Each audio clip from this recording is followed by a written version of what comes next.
Nous allons reprendre notre séance après cette pause café avec 15 minutes au moins de retard sur l'horaire. Et je donne la parole tout de suite à Arnaud Tarantola qui doit nous parler de la surveillance pour l'alerte et la réponse aux crises sanitaires, notamment en milieu tropical. Je voudrais rappeler que dans cette salle, nous avons deux personnalités qui se sont illustrées en particulier pendant la Covid-19. Il s'agit d'abord, je vais par ordre, du médecin général Yves Buisson, qui à l'Académie de médecine a tenu un rôle très important en dirigeant la cellule Covid-19 de l'Académie de médecine et qui est à l'origine du contrôle de tous les communiqués qui ont été produits par l'Académie. Donc vous pouvez l'applaudir. Merci. Ensuite, à mes côtés, ou plutôt je suis heureux d'être à ses côtés, Denis Malvy, qui lui a travaillé dans l'ignorance parfois d'un certain nombre d'académiciens à la cellule présidentielle comme seul membre de l'Académie de médecine autorisé à en faire partie.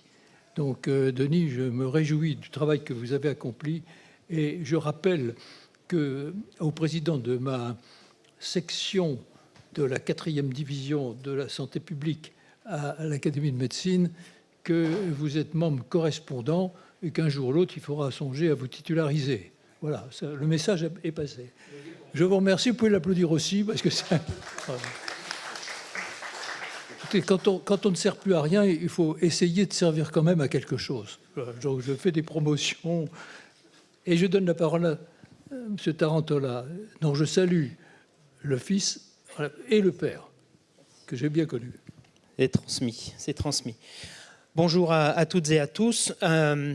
Je vais vous parler maintenant de surveillance pour l'alerte et la réponse aux émergences et aux crises sanitaires en général. Alors ça va être un peu pas fondamental, mais en tout cas, on va revenir un peu à la base. Moi, je travaille dans une unité d'épidémiologie de terrain, donc on va quitter en tout cas l'utilisation quotidienne des modélisations et on va revenir à la surveillance et surtout aux choix qui préside à ces systèmes de surveillance.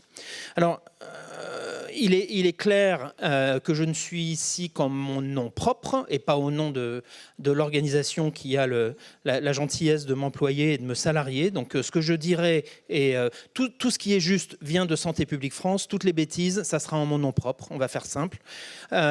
Pour ce qui est de Marseille et de cette belle région PACA et Corse, vous avez une superbe équipe ici avec Philippe Malfait qui sait extrêmement bien ce qu'il fait. Et donc, pour corriger tous mes propos, vous pourrez vous adresser à lui. Alors, tout d'abord, reprenons un petit peu ce qui serait les maladies infectieuses émergentes. En gros, je crois que c'est Anne-Marie Moulin qui a parlé de maladie qui devient visible. Donc effectivement, c'est soit une nouvelle maladie, un nouvel agent infectieux, l'évolution d'un agent infectieux connu, une maladie existante mais non détectée et mise à jour. Donc, cette maladie peut réémerger après une période de contrôle, comme la rougeole, qui s'étend à des nouvelles régions, comme le West Nile, ou qui touche de nouvelles populations, comme le monkeypox l'a fait récemment dans les pays du Nord. Donc, en clair, on a toujours ce petit problème de l'émergence réelle versus l'émergence perçue. Les tests de laboratoire, PCR et autres séquençages permettent d'y voir un peu plus clair, mais on a toujours un moment où on essaye de savoir si on est devant un nouveau phénomène, une espèce de création spontanée, enfin bien sûr c'est une blague, ou si on est devant le dévoilement de quelque chose qui préexistait. Alors, la surveillance en santé publique, de manière générale, elle a différents objectifs, basés sur différentes sources de données, avec différentes méthodes, mais toujours pour l'action. Toujours pour l'action. Si c'est uniquement à titre contemplatif, c'est pas la peine d'aller embêter les gens qui envoient les données, notamment les équipes de santé. Donc on voit que ça peut servir à la réponse aux épidémies, aux politiques de santé, à la lutte et la prévention, à l'allocation des ressources. Nous, on va se concentrer sur ce carré en haut à gauche qui concerne plutôt la veille, les surveillances et la veille internationale dans un but qui est l'alerte précoce pour répondre aux épidémies. Je précise que je vais parler un petit peu vite. J'ai beaucoup de diapos. J'en ai laissé dans la présentation. Vous pourrez vous y reporter plus tard. La surveillance et la réponse précoce, pourquoi faire ? Ce n'est pas juste pour se faire plaisir, c'est dans l'espoir. L'espoir non pas forcément de complètement bloquer le phénomène, ça, je crois qu'on commence à voir que ça survient assez rarement, mais en tout cas ce qu'on peut essayer c'est d'éviter ce fardeau. On peut potentiellement éviter tous ces cas en faisant de l'isolement, en faisant du traitement, en développant des vaccins à vitesse grand V. Pour le Covid, ça a quand même été assez extraordinaire. On est parti de rien et on avait un vaccin au bout de 6 mois, quoi, à peu près. Donc, on cherche non pas à ne pas avoir de cas, on cherche à avoir le moins de cas possible et de garder le couvercle sur la marmite. La surveillance, je fais cette petite diapo là, puisqu'on est au Pharo et à côté de la mer et pas très loin de Toulon. Mais enfin, globalement, la veille pour détecter les épidémies ne peut pas reposer sur un seul système. Donc, on va prendre l'exemple, par exemple, d'une frégate de défense antiaérienne.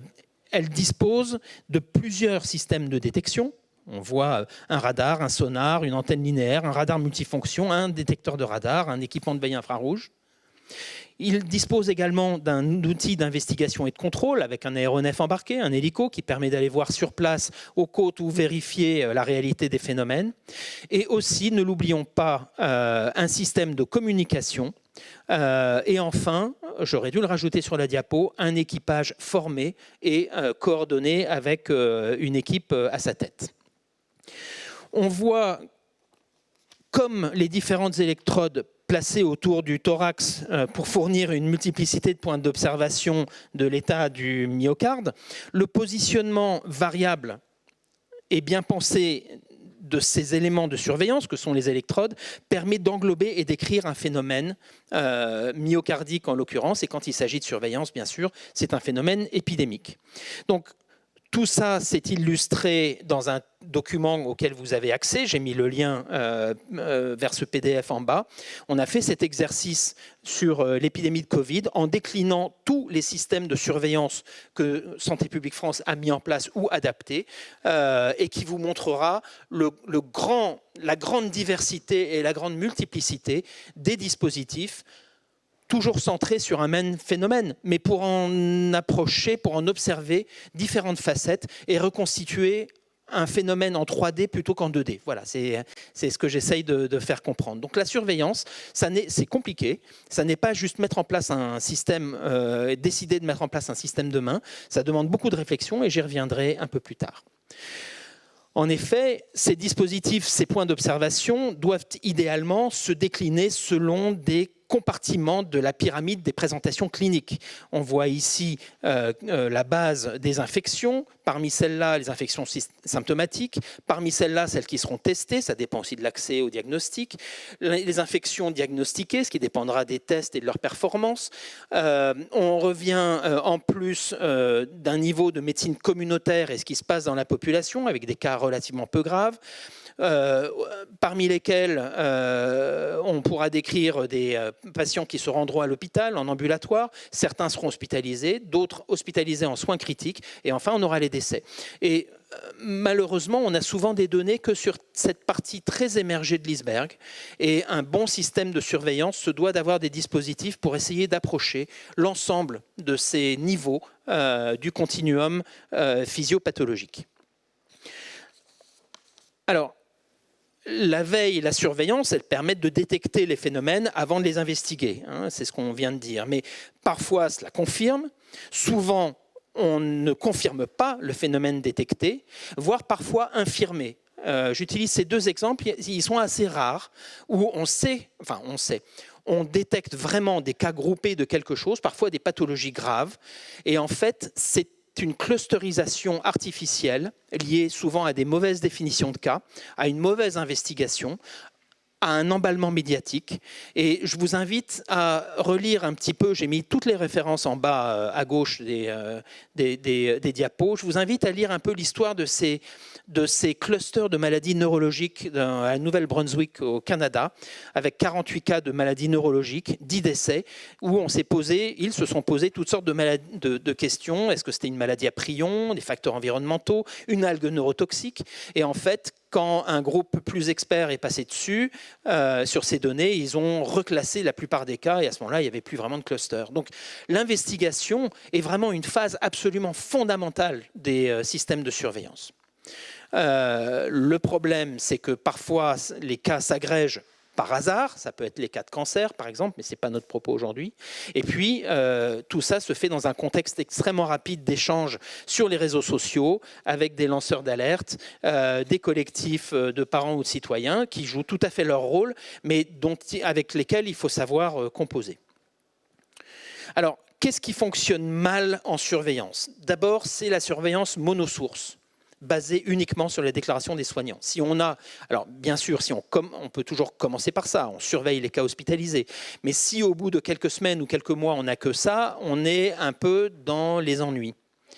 La surveillance des réseaux sociaux ne marche pas bien. Le fait d'avoir des dénominateurs non réactualisés, et Ousmane Sy vous parlera de téléphonie mobile et de documentation des populations, dénominateurs populationnels et de leurs mouvements au Congo, si j'ai bien compris, ce que j'écouterai avec beaucoup d'intérêt. Donc, surveillance hospitalière, ne pas savoir exactement combien de gens sont où, à quel moment, des réseaux qui existent formellement, mais sans retour d'information vers les gens qui produisent les données, sans que les épidémiologistes se déplacent. J'ai vu ça souvent dans les pays où je devais faire des évaluations de systèmes. Des systèmes où on manque de personnel, ça c'est un peu partout, y compris en France, de formation, sans véhicule ou avec un véhicule mais sans essence, sans crédit de téléphonie mobile, etc., etc. Donc tous ces éléments très prosaïques, parfois un petit peu lamentables et dont les gens se lamentent à juste titre, font que des systèmes existent sur le papier et finalement ne produisent aucun renseignement. Et